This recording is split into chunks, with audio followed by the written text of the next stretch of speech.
Tahimik ang paligid at tulog na ang lahat, habang ikaw ay mulat at inaabala ng malikot mong isip. Para bang may hamog sa isip mo na sa sobrang gulo ay di ka na madapuan ng antok. Isa lang ang malinaw, ang bigat sa pakiramdam. Ang bigat sa pakiramdam, dahil hindi mo rin masabing malungkot ka lang. Malalim ang pinagmumulan, nakakasakit ng tiyan. Sinubukan mong pumikit sa pagtatanggang alamin kung ano ang sanhi, pero sa halip na malaman, lalo lang bumikat ang pakiramdam. Ito na ba yung sinasabi nilang depression? O malungkot lang ako?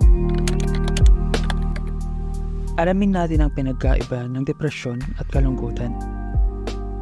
Ang kalungkutan ay maaaring ihalin tulad sa ulap, maaaring dumaan sandali, at pwede ring tumagal ng konti.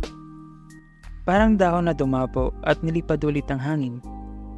Parang ulan sa mainit na tag-araw na nagpapakalma sa sobrang init na panahon. Pero tulad pa rin ng ulan, maaari rin itong magtagal. Lahat tayo ay nakakaramdam ng lungkot sa iba't ibang pagkakataon ng buhay. Ang lungkot ay reaksyon sa mga pangyayari, gaya ng pagkatalo, pagka-miss sa isang tao, pag ikaw ay iniwan, o pag may nawalang mahal sa buhay. Sa kabilang banda, natutulungan din tayo ng lungkot upang makaramdam ng simpatya at makarelate sa ibang nakakaramdam nito. Ito ay natural na tugon nating mga tao sa ups and downs na nagdadagdag sa lalim ng ating pagkaunawa sa buhay. Ang depresyon naman ay parang katarata sa mata na umaad lang upang makita ng isang tao ang mga magandang bagay sa buhay.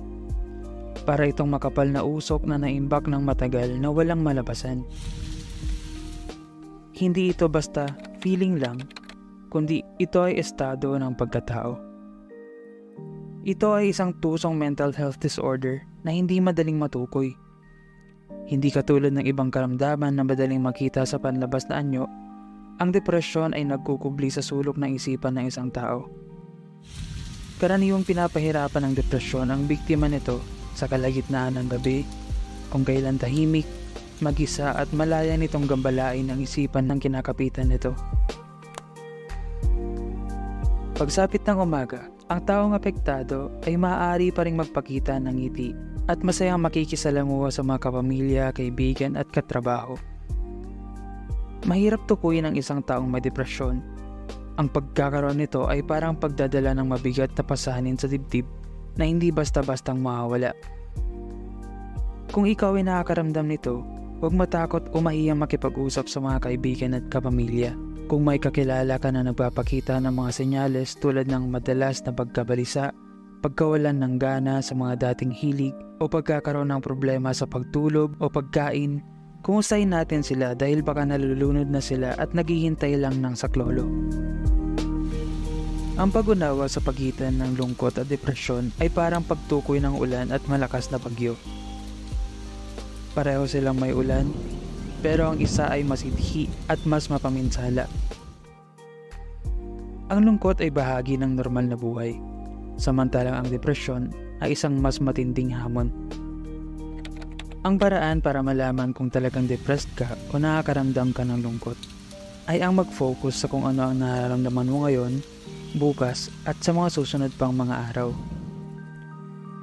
Kung lagi kang balisa, nahihirapan mag-enjoy sa mga hobbies mo, o iniisip mong wala nang saysay ang buhay, baka depression. Sikapin mong mag-open up sa mga taong pinagkakatiwalaan at humingi ng professional help kung kinakailangan. Nakarelate ka ba? Let me know your thoughts in the comment section below. If you enjoyed this video, please like and share this to someone na makaka-relate sa topic natin ngayon. You can also subscribe to my channel to support and encourage me to create more videos na angkop sa panahon natin ngayon. Thanks for watching!